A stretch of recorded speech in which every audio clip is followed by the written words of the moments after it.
Hi hello കൂട്ടുകാരെ, എന്തൊക്കെയുണ്ട് വിശേഷം? നമുക്ക് തുടങ്ങിയാലോ. ഇന്ന് നമ്മൾ നോക്കാൻ പോകുന്നത് LP വിദ്യാർത്ഥികൾക്ക് സബ് ജില്ലാ തലത്തിലേക്ക് സയൻസ് ക്വിസിനൊക്കെ തിരഞ്ഞെടുക്കപ്പെടുമ്പോൾ അവിടെ ഉണ്ടാവാൻ സാധ്യതയുള്ള കുറച്ച് പ്രധാനപ്പെട്ട ചോദ്യങ്ങളാണ്. നമ്മളിതിൽ കുറച്ച് ട്രിക്കുകളും കുറച്ച് കോഡുകളും മറ്റൊക്കെ പറയും. അപ്പോൾ എല്ലാവരും എന്ത് ചെയ്യുക, വീഡിയോ ശ്രദ്ധിച്ച് മുഴുവനായിട്ട് കേൾക്കാം. നേരിട്ട് നമുക്ക് എന്ത് ചെയ്യാം, ഒന്നാമത്തെ ചോദ്യത്തിലേക്ക് കിടക്കാം. ഒന്നാമത്തെ ചോദ്യം ഇതാണ്: ടെലിഫോൺ കണ്ടുപിടിച്ചത് ആര്? അല്ലെ, നമ്മളൊക്കെ പണ്ടൊക്കെ ഫോൺ ചെയ്തിരുന്ന ടെലിഫോണില് അത് കണ്ടുപിടിച്ചത് ആരാണെന്നാണ്. ആരാണ്? Alexander Graham Bell. ആരാണ്? Alexander Graham Bell. അല്ലെ, 1876 അദ്ദേഹം എന്ത് ചെയ്യുന്നത്, ടെലിഫോണ് കണ്ടെത്തിയ അതിന്റെ പേറ്റന്റ് എന്ത് ചെയ്യുന്നത്, അദ്ദേഹം നേടുന്നത്. അല്ലെ, ഇത് കണ്ടെത്താൻ ഒരു എളുപ്പമായി നോക്കൂ. അല്ലെ, ഫോണിൽ ബെല്ലടിക്കും. അല്ലെ, ഫോണിൽ എന്ത് ചെയ്യും, ബെല്ലടിക്കും. അല്ലെ, അപ്പൊ ടെലിഫോൺ കണ്ടെത്തിയത് ആരാണ്? ബെല്ലാണ്. എന്ത് bell? Alexander Graham bell. Okay അല്ലേ? അപ്പോ ഒന്നാമത്തെ ചോദ്യം ഓക്കെ. രണ്ടാമത്തെ ചോദ്യത്തിലേക്ക് പോവാം. എന്താണ് രണ്ടാമത്തെ ചോദ്യം?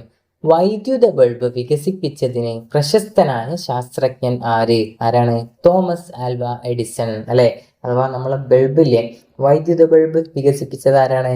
Thomas Alva Edison. അല്ലെ, എഡിസനെ കുറിച്ച് വേറൊരു സംഗതിയും കൂടി നമുക്ക് പഠിക്കാനുണ്ട്, വളരെ പ്രധാനപ്പെട്ടതാണ്. ആരാണ്? കണ്ടുപിടുത്തങ്ങളുടെ രാജാവ് എന്നാണ് ആരറിയപ്പെടുന്നത്? നമ്മുടെ തോമസ് ആൽവ എഡിസൺ അറിയപ്പെടുന്നത്. അല്ലെ, അപ്പൊ ഇതിന് രണ്ട് ചോദ്യങ്ങൾ വന്നു. എന്താണ്? വൈദ്യുതി ബൾബ് വികസിപ്പിച്ചത് ആരാണ്? Thomas Alva Edison. അതുപോലെ തന്നെ എന്താണ്? കണ്ടുപിടുത്തങ്ങളുടെ രാജാവ് ആരാണ്? Thomas Alva Edison. അഥവാ അദ്ദേഹം 1000-ലധികം കണ്ടുപിടുത്തങ്ങൾ എന്ത് ചെയ്തിട്ടുണ്ട്, അദ്ദേഹം നടത്തിയിട്ടുണ്ട്. അതുകൊണ്ടാണ് അദ്ദേഹത്തെ എന്ത് വിളിക്കുന്നത്? കണ്ടുപിടുത്തങ്ങളുടെ രാജാവ് എന്ന് വിളിക്കുന്നത്. അടുത്ത മൂന്നാമത്തെ ചോദ്യത്തിലേക്ക് പോവാം. ആവി യന്ത്രം വികസിപ്പിച്ചത് ആര്? ആരാണ്? James Watt. ആരാണ്? James Watt. അല്ലെ, ആവി യന്ത്രം വികസിപ്പിച്ചത് ആരാണ്? ആരാണ്? James Watt. അല്ലെ, നമ്മളിപ്പോ ആവിയൊക്കെ എങ്ങനെ ചൂടാകുമ്പോ അല്ലെ, വാട്ട്, ആവി ചൂടാവേ എന്നൊക്കെ ചോദിക്കൂലേ? അപ്പൊ എന്താണ്?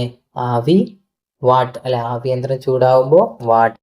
എന്ത് വാട്ട്? James Watt. അല്ലെ, അപ്പൊ ആവിയന്ത്രം കണ്ടുപിടിച്ചത് ജെയിംസ് വാട്ട്.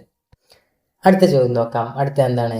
ഗുരുത്വാകർഷണ നിയമം അവതരിപ്പിച്ചത് ആര്? ആരാണ്? അല്ലെ, ഗുരുത്വാകർഷണ നിയമം എന്ന് പറയുമ്പോൾ തന്നെ നമുക്കറിയാം, പണ്ടൊരാൾ എന്ത് ചെയ്തു, ആ ഒരു കഥയുണ്ട്. പണ്ടൊരാൾ എന്ത് ചെയ്തു, ഒരു ആപ്പിൾ മരത്തിന്റെ ചോട്ടിൽ ഇങ്ങനെ ഇരിക്കുകയായിരുന്നു. പെട്ടെന്ന് അയാളെ തലയ്ക്ക് എന്ത് ചെയ്തു, ഒരു ആപ്പിൾ ഒരൊറ്റ ചാട്ടം. അല്ലെ, അയാൾ തലയ്ക്ക് ആപ്പിളും, നമ്മളൊക്കെ ആണെങ്കിൽ എന്ത് ചെയ്യും, ആപ്പിൾ എടുത്ത് ഒറ്റ കഴിക്കൽ കഴിക്കും. അല്ലെ, പക്ഷെ ഇയാളിങ്ങനെ ആലോചിച്ചത് എന്താണ്, എന്തുകൊണ്ടാണ് ഈ ആപ്പിൾ താഴേക്ക് വീണത്, മുകളിലേക്ക് എന്തേ പോവാതിരുന്നത്? അല്ലെ, അങ്ങനെയാണ് എന്ത് ചെയ്യുന്നത്, ഐസക് ന്യൂട്ടൺ ഈ ഗുരുത്വാകർഷണ ബലം അല്ലെങ്കിൽ ഗുരുത്വാകർഷണ നിയമം എന്ത് ചെയ്യുന്നത്, അദ്ദേഹം കണ്ടുപിടിക്കുന്നത്. അല്ലെ, അപ്പൊ ഗുരുത്വാകർഷണ നിയമം ആരാണ്? Isaac Newton. ആരാണ്? Isaac newton. ഓക്കെ, അടുത്ത ചോദ്യം. ആപേക്ഷികതാ സിദ്ധാന്തം അവതരിപ്പിച്ചത് ആര്? ആരാണ്? Albert Einstein. ആരാണ്? Albert Einstein. ഓക്കെ, അടുത്തത് ടെലിവിഷൻ. അല്ലെ, ടെലിവിഷൻ കണ്ടുപിടിച്ചത് ആര്? അല്ലെ, ടെലിവിഷൻ കണ്ടുപിടിച്ചത് ആരല്ലേ? നമുക്കറിയാം, ഇപ്പോൾ പുതിയ മോഡൽ ടിവിയിലൊക്കെ, ആൻഡ്രോയിഡ് ടിവിയിലൊക്കെ നമ്മൾ എന്ത് ചെയ്യും, ടി വി ഓൺ ആക്കണമെങ്കിൽ ലോഗിൻ ഒക്കെ ചെയ്യണം. അല്ലെ, ഒരു അക്കൗണ്ടിലേക്ക് ലോഗിൻ ഒക്കെ ചെയ്യണം. അല്ലെ, അപ്പൊ അയാളുടെ പേരൊന്ന് നോക്കൂ, ജോൺ ലോഗി ബെയർഡ്. അല്ലെ, ജോൺ ലോഗി ബെയർഡ്. അല്ലെ, അപ്പൊ എന്താണ്? ലോഗിൻ ചെയ്യാം, ടിവിയിലേക്ക് ലോഗിൻ ചെയ്യാം. അല്ലെ, അപ്പൊ ടെലിവിഷൻ കണ്ടുപിടിച്ചത് ആരാണ്? John Logie ബെയർഡ്. അല്ലെ, 1926 എന്ത് ചെയ്തത്, അദ്ദേഹം ഇത് കണ്ടുപിടിച്ചത് കേട്ടോ. അതുപോലെ തന്നെ അടുത്ത ചോദ്യം എല്ലാവർക്കും അറിയുന്ന ചോദ്യമായിരിക്കും. എന്താണ്? റേഡിയോ കണ്ടുപിടിച്ചത് ആര്? ആരാണ്? മാർക്കോണി. അല്ലെ, ഫസ്റ്റ് പേര് ശ്രദ്ധിച്ചിട്ടില്ലെങ്കിൽ കുഴപ്പമില്ല, ഏത് പഠിക്കണം? മാർക്കോണി. റേഡിയോ കണ്ടുപിടിച്ചത് ആരാണ്? മാർക്കോണി. ഓക്കെ, മാർക്കോണിയാണ് റേഡിയോ കണ്ടുപിടിച്ചത്. അടുത്തത് വിമാനം കണ്ടുപിടിച്ചത് ആരാണ്? റൈറ്റ് സഹോദരന്മാരാണ്. അല്ലെ, വിമാനം റൈറ്റ് ആയിട്ട് ഓടിക്കണ്ടേ, കറക്റ്റായ പാതയിലൂടെ ഓടിക്കണ്ടേ വിമാനം, അല്ലെങ്കിൽ എന്ത് ചെയ്യും, അത് വീണു പോവും. അല്ലെ, അപ്പൊ റൈറ്റ് ആയിട്ടുള്ള പാതയിലൂടെ ഓടിച്ചു പോകണം വിമാനം. വിമാനം കണ്ടുപിടിച്ചത് ആരാണ്?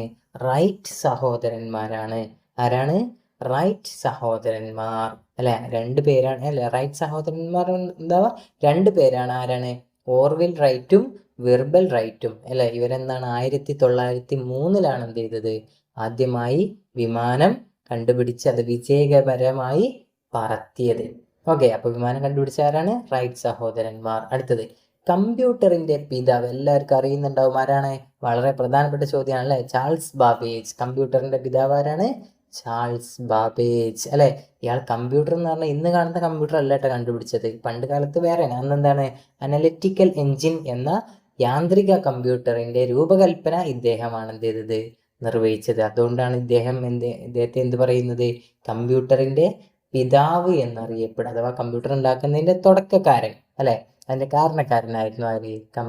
Charles Babbage. അടുത്ത ചോദ്യം നോക്കാം. 10ാമത്തെ ചോദ്യം. ലോകത്തിലെ ആദ്യ പ്രോഗ്രാമർ എന്നറിയപ്പെടുന്നത് ആര്? ലോകത്തിലെ ആദ്യ പ്രോഗ്രാമർ എന്നറിയപ്പെടുന്നത് ആര്? ആരാണ്? അഡാ ലവ്ലേസ് അല്ലെ. അഡാ ലവ്ലേസ്. ഓക്കെ. അടുത്തത് രാമൻ പ്രഭാവം, അല്ലെങ്കിൽ വേറൊരു രീതി പറഞ്ഞ എന്താണ്? രാമൻ എഫക്റ്റ് അല്ലെ. രണ്ട് രീതിയിലും പറയും. രാമൻ എഫക്റ്റ് കണ്ടെത്തിയത് ആര്? അല്ലെ. ആ ചോദ്യത്തിൽ തന്നെ ഉണ്ട് അതിന്റെ ഉത്തരം. ആരാണ്? CV രാമൻ അല്ലെ. ഒരു ഇന്ത്യക്കാരനാണ് അല്ലെ. നമുക്ക് എല്ലാവർക്കും അറിയാം ഇന്ത്യക്കാരനാണ് അല്ലെ. അദ്ദേഹത്തിന്റെ ദിനവുമായി ബന്ധപ്പെട്ടാണ് നമ്മൾ ഇന്ത്യയിൽ ശാസ്ത്ര ദിനമൊക്കെ ഫെബ്രുവരി 28 ആചരിക്കുന്നത് അല്ലെ. വളരെ പ്രധാനപ്പെട്ടതാണ് അല്ലെ.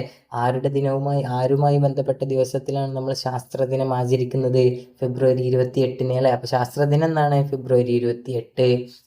ആരുമായി ബന്ധപ്പെട്ടതാണ് ഫെബ്രുവരി 28? CV രാമൻ അല്ലെ. രാമൻ ഇഫക്റ്റ് കണ്ടെത്തിയത് ആരാണ്?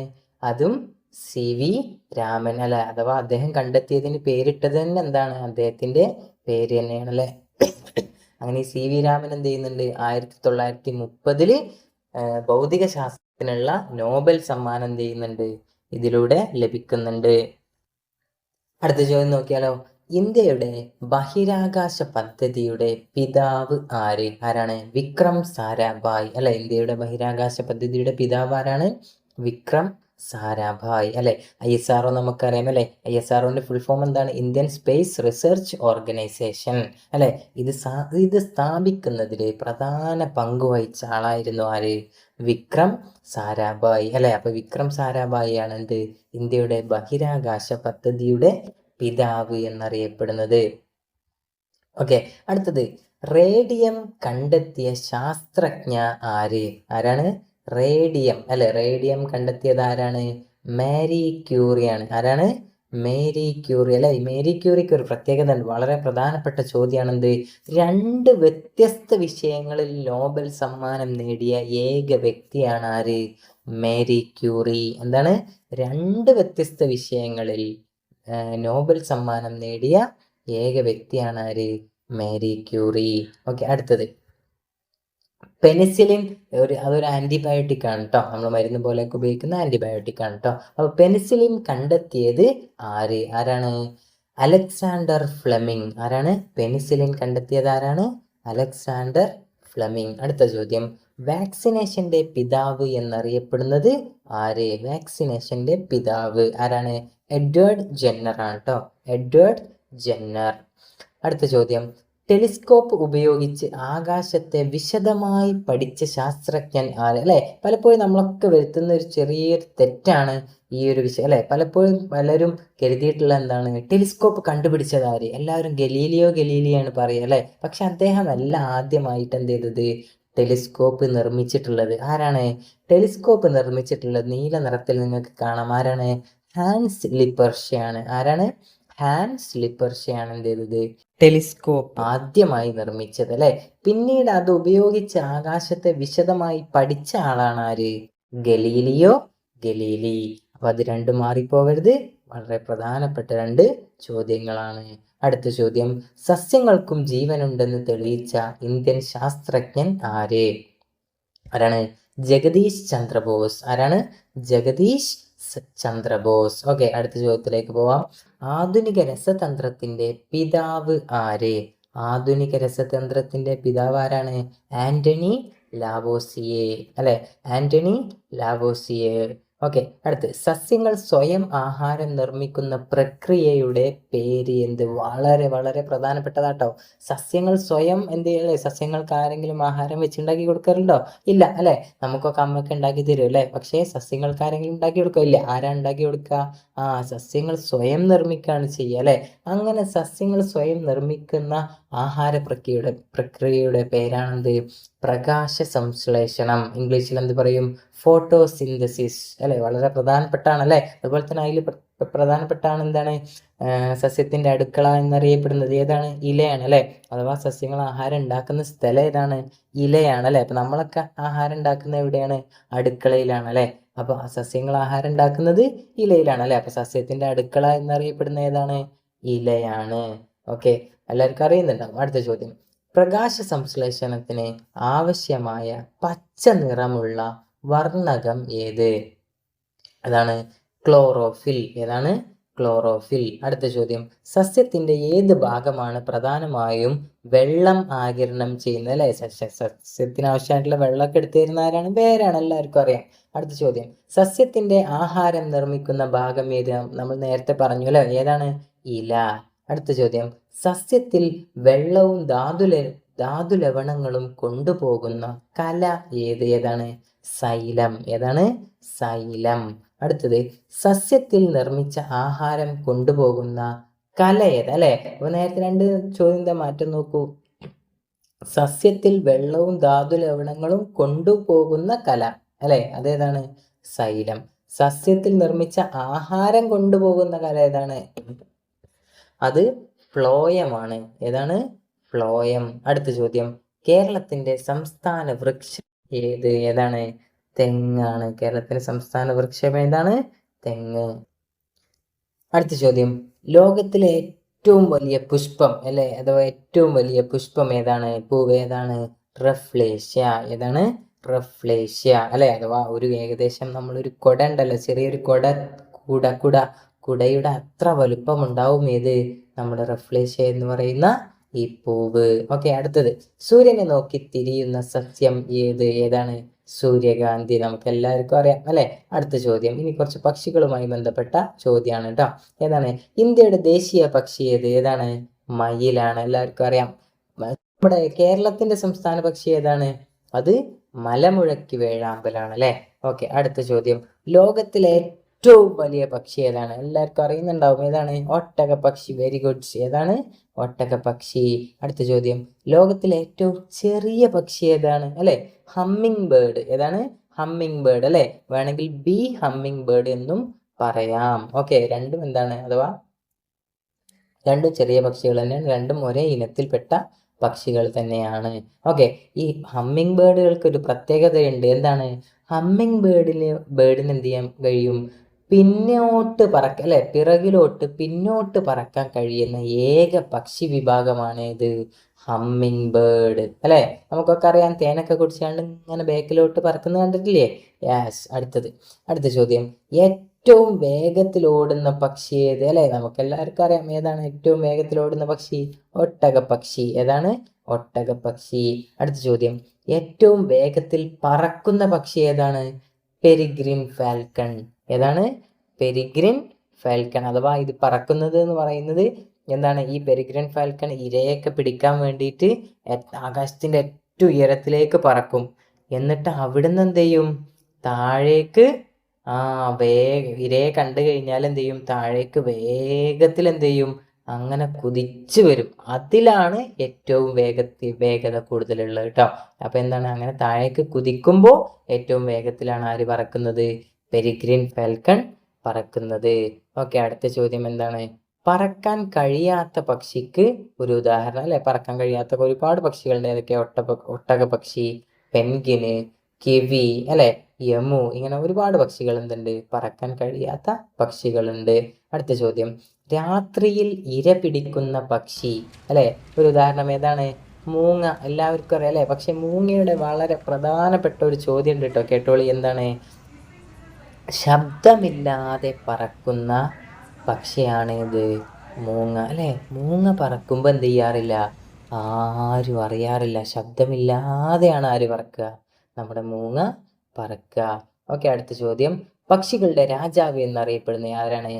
പരുന്ത്, കഴുകൻ എല്ലാം എന്താണ്? ഒന്ന് തന്നെയാണ്, അല്ലെങ്കിൽ എല്ലാം ഒരേ വിഭാഗത്തിൽപ്പെട്ടത് തന്നെയാണ്. എല്ലാവരും എന്താണ്? പക്ഷികളുടെ രാജാവ് എന്ന് അറിയപ്പെടുന്നു. അടുത്തത്, സമാധാനത്തിന്റെ പ്രതീകം എന്നറിയപ്പെടുന്ന പക്ഷി ഏതാണ്? നമുക്ക് എല്ലാവർക്കും അറിയാം. ഏതാണ്? വെള്ള നിറത്തിലുള്ള പ്രാവ് അല്ലെ. പ്രാവ്. ഓക്കെ, ഇനി നമുക്ക് എന്ത് ചെയ്യാം? കുറച്ച് ദിനങ്ങളെ നോക്കാം. വളരെ പ്രധാനപ്പെട്ട, നമ്മൾ നേരത്തെ പറഞ്ഞിരുന്നു. ആദ്യത്തെ ദിനം ഏതാണ്? ദേശീയ ശാസ്ത്ര ദിനം അല്ലെ. നമ്മളെ നാഷണൽ സയൻസ് ഡേ എന്നാണ്? ഫെബ്രുവരി 28 എന്നാണ്. നമ്മളെ രാമൻ എഫക്റ്റുമായി ബന്ധപ്പെട്ട ദിവസമാണ് അല്ലെ അത്. അല്ലെ, ദേശീയ ശാസ്ത്ര ദിനം എന്നാണ് ഫെബ്രുവരി 28. ദേശീയ ശാസ്ത്ര ദിനം ആചരിക്കുന്നത് ഏത് ശാസ്ത്രജ്ഞന്റെ കണ്ടെത്തലിന്റെ ഓർമ്മയ്ക്കാണ്? ആരാണ്? CV രാമൻ അല്ലെ, രാമൻ എഫക്റ്റുമായി ബന്ധപ്പെട്ട ദിവസമാണ്. അടുത്തത്, ലോക പരിസ്ഥിതി ദിനം ഏത് ദിവസമാണ്? ജൂൺ 5 അല്ലെ, നമ്മൾ സ്കൂൾ തുറന്നപ്പോൾ എല്ലാവരും ആചരിച്ചു. എന്താണ്? ജൂൺ 5 ലോക പരിസ്ഥിതി ദിനം. അടുത്തത്, ലോക ജലദിനം. ജലദിനം അല്ലെ, ജലദിനം എന്നാണ്? മാർച്ച് 22. പറഞ്ഞാണ് ജലദിനം. ലോക ജലദിനം എന്നാണ്? മാർച്ച് 22. അടുത്തത്, ലോക ഭൗമദിനം എന്നാണ്? അഥവാ എർത്ത് ഡേ. ലോക ഭൗമദിനം എന്നാണ്? ഏപ്രിൽ 22. ലോക ഭൗമദിനം എന്നാണ്? ഏപ്രിൽ 22. അടുത്തത്, ലോക ഓസോൺ ദിനം എന്നാണ്? ലോക ഓസോൺ ദിനം സെപ്റ്റംബർ 16 അല്ലെ. നമ്മൾ ഈ ഓസോൺ പാളി എന്ത് ചെയ്യണം? സംരക്ഷിക്കണം. അതുമായി ബന്ധപ്പെട്ട ദിനമാണ് എന്താണ്? സെപ്റ്റംബർ 16. ലോക ഓസോൺ ദിനം സെപ്റ്റംബർ 16. അടുത്തത്, ലോക വന്യജീവി ദിനം മാർച്ച് 3. ലോക വന്യജീവി ദിനം. ലോക വന്യജീവി ദിനം മാർച്ച് 3. അടുത്ത ചോദ്യം, ലോക വനദിനം എന്നാണ്? മാർച്ച് 21. ലോക വനദിനം അല്ലെ. നമ്മൾ നേരത്തെ മാർച്ച് 22 പറഞ്ഞു. ഏതായിരുന്നു? ജലദിനായിരുന്നു അല്ലെ.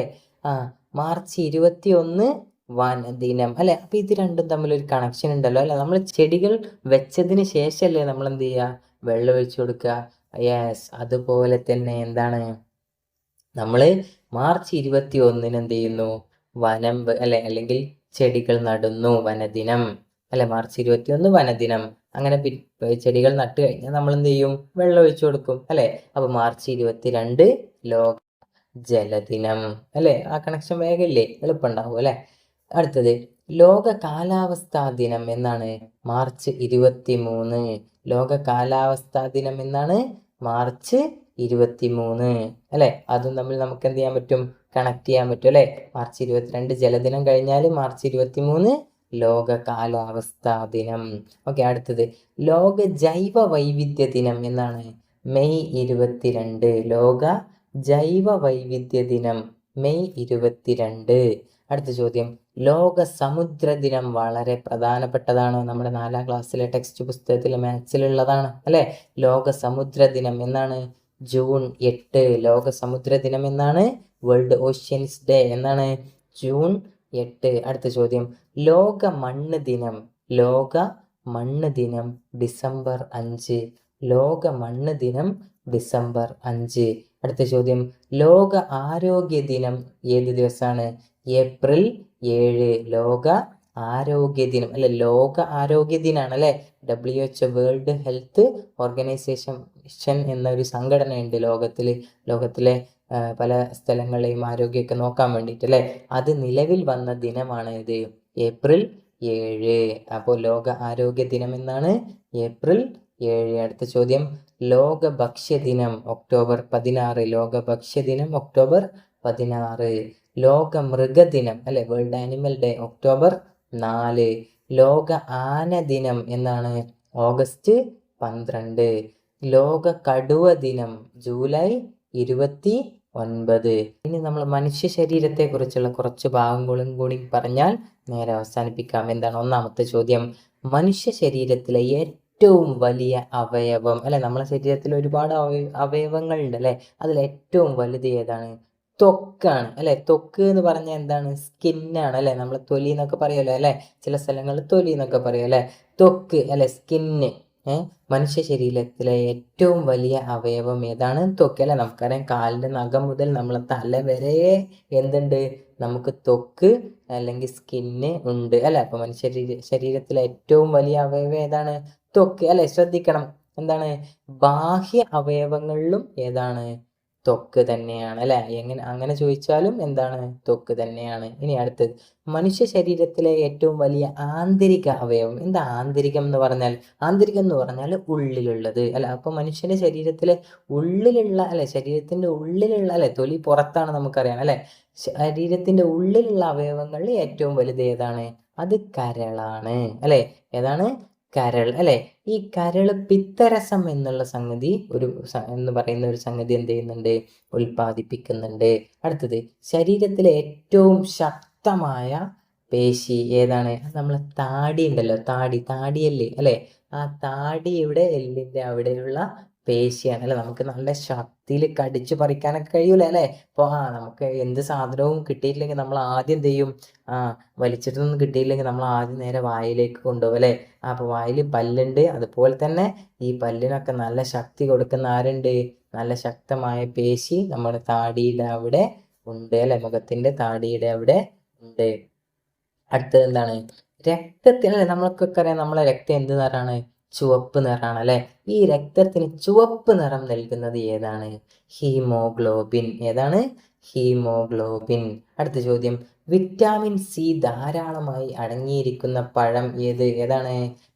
നെല്ലിക്ക അല്ലെങ്കിൽ ഓറഞ്ച് അല്ലെ. അതൊക്കെ എന്താണ്, വിറ്റാമിൻ സി ഉള്ളതാണ്. പ്രധാനമായിട്ടും ഏതാണ്, നെല്ലിക്കയെ നമുക്ക് പറയാം. അടുത്തത്, ജീവന് ഏറ്റവും ആവശ്യമായ വാതകം അല്ലെ. നമുക്ക് ആ വാതകം ഇല്ലെങ്കിൽ ജീവിക്കാനേ പറ്റൂല. ഏതാണ്? ഓക്സിജൻ. കാരണം എന്താ, നമുക്ക് ശ്വസിക്കണ്ടേ, മൂക്കിലൂടെ വായിലൂടെ ഒക്കെ നമ്മൾ ശ്വസിക്കൂലേ. അതെന്താ ശ്വസിക്കുന്നത്? ഓക്സിജൻ ആണ് അല്ലെ. അടുത്ത ചോദ്യം, അന്തരീക്ഷത്തിൽ ഏറ്റവും കൂടുതലുള്ള വാതകം ഏതല്ലേ. നമുക്കൊക്കെ അറിയാം, നമ്മളിങ്ങനെ ഓക്സിജൻ ശ്വസിക്കുന്നു എന്ന് പറയാന്നല്ലാതെ ശരിക്കും നമ്മളെന്താണ്, വായുവിൽ എന്താണ്, നൈട്രജൻ ഉണ്ട്, ഓക്സിജൻ ഉണ്ട്, കാർബൺ ഡൈ ഓക്സൈഡ് ഉണ്ട്, ഇങ്ങനത്തെ കുറേ വാതകങ്ങളുണ്ട് അല്ലെ. അതിൽ ഏറ്റവും കൂടുതലുള്ളത് പലപ്പോഴും നമ്മൾ കരുതും നമ്മൾ ശ്വസിക്കുന്ന ഓക്സിജൻ ആണെന്നാണ് അല്ലെ. പക്ഷെ അതല്ല, ഏറ്റവും കൂടുതലുള്ളത് ഏതാണ്? നൈട്രജൻ ആണ്. ഏതാണ്? നൈട്രജൻ. എത്ര ശതമാനം? 78% എന്താണ്, നൈട്രജൻ ആണ് അല്ലെ. അപ്പോ അടുത്ത ചോദ്യത്തിലേക്ക് പോവാം. വെള്ളത്തിന്റെ രാസസൂത്രവാക്യം പ്രധാനപ്പെട്ടതാണ് കേട്ടോ. വെള്ളത്തിന്റെ രാസസൂത്രവാക്യം എന്താണ്? H2O. H2O അഥവാ H2 അല്ലെ, H രണ്ടെണ്ണം, ഹൈഡ്രജൻ രണ്ടെണ്ണം, O എന്ന് പറഞ്ഞാൽ എന്താണ്? ഓക്സിജൻ. അപ്പൊ രണ്ട് ഹൈഡ്രജനും ഒരു ഓക്സിജനും ചേർന്നതാണ് എന്ത്? വെള്ളത്തിന്റെ രാസസൂത്രവാക്യം.